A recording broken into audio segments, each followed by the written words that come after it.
नमस्ते फ्रेंड्स, आज मैं आपको इस इक्विपमेंट शॉर्ट वेव डायथर्मी के बारे में बताने वाला हूं, जिससे आप देख रहे होंगे कि दो इलेक्ट्रोड्स जुड़े हुए हैं और ये दो इलेक्ट्रोड्स जो हैं वो पॉजिटिव और नेगेटिव चार्ज होते रहते हैं अंदर में लगे हुए एक वॉल्व के ज़रिए। ये वॉल्व कैसा दिखता है ये मैं आपको दिखा देता हूँ। को जो ये एक इलेक्ट्रोड है और इसको जो है एक को पॉजिटिवली और एक को नेगेटिव चार्ज कर देता है।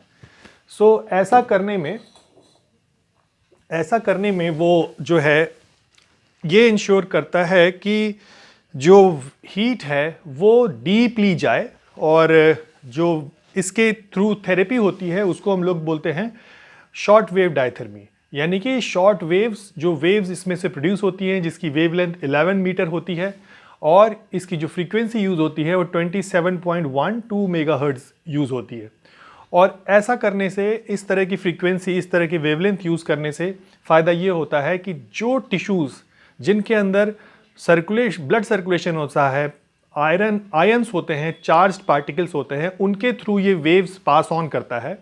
और जैसा कि हम जानते हैं कि स्किन में हमारे कम ब्लड सर्कुलेशन होता है, लेकिन डीपर टिश्यू यानी मसल्स में ज़्यादा ब्लड सर्कुलेशन होता है, बहुत ज़्यादा ब्लड सर्कुलेशन होता है।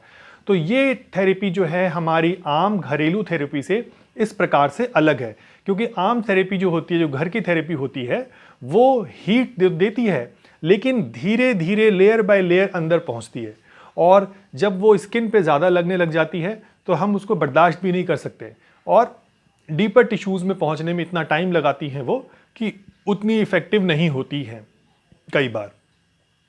तो ये डीपर टिश्यूज़ के लिए क्विकली हीट पहुंचाने के लिए ये थेरेपी बहुत यूज़फुल होती है। सो दोस्तों, ये थेरेपी हम यूज़ क्यों करते हैं?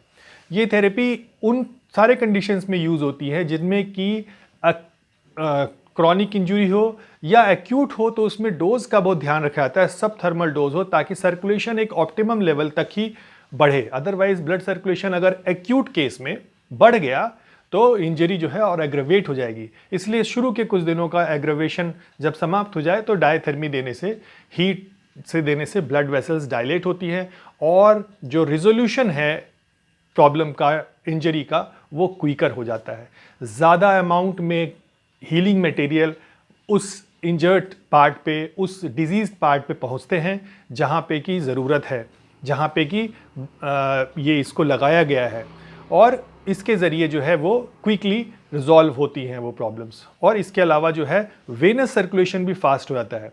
तो वेनस सर्कुलेशन कैसा होता है? वो सर्कुलेशन जो वहाँ से वेस्ट प्रोडक्ट्स को ले जाता है। तो ये बहुत ही महत्वपूर्ण जानकारी है डायथर्मी को लेते वक्त, शॉर्ट वेव डायथर्मी का यूज़ करते वक्त। और ये पुराने से पुराने बैक पेन और एक्यूट बैक पेन में बहुत यूज़फुल होता है। मसल स्पाज़म की जहाँ समस्या हो उनको भी ये कम कर देता है, क्योंकि मसल स्पाज़म में ब्लड सर्कुलेशन कम हो जाता है, क्योंकि मसल स्पाज़म हो गई, टाइट हो गई, तो जो ब्लड वेसल हैं वो दब जाती हैं और सर्कुलेशन नहीं हो पाता है। तो ये उनको डायलेट कर पाता है तुरंत और सर्कुलेशन को रीइस्टैब्लिश कर पाता है। इस तरह से डायथर्मी का उपयोग होता है। कुछ कंडीशंस में डायथर्मी बिल्कुल नहीं देनी चाहिए, जैसे कि स्किन सेंसेशन का जिसको पता ही ना चले, उसके लिए ये कॉन्ट्राइंडिकेटेड नहीं देना चाहिए। कुछ डिजीज़ कंडीशन जैसे कि ट्यूबरक्लोसिस या कैंसर, उनमें भी नहीं देते हैं, क्योंकि ये एक जगह से दूसरी जगह फैल सकती हैं वो बीमारियां, इसीलिए उसमें नहीं देते हैं। जब मेटल इम्प्लांट लगा हो बॉडी में तो भी ये थेरेपी नहीं देते हैं। तो इस तरह से कुछ कंडीशंस में हम डायथर्मी नहीं देते हैं। अदरवाइज डायथर्मी बहुत अच्छा एक मेथड ऑफ ट्रीटमेंट है, हीट तुरंत पहुंचाने का, इंजरी को हील कराने में जो फास्टनेस लाने का बहुत अच्छा तरीका है।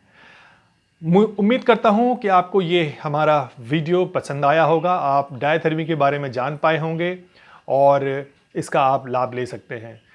मैं आगे इसी तरह से किसी और टॉपिक पर आपको बताऊंगा जो फिजियोथेरेपी में या फिर हेल्थ से रिलेटेड, आपके हेल्थ से रिलेटेड यूज़फुल हों, वो बताऊंगा।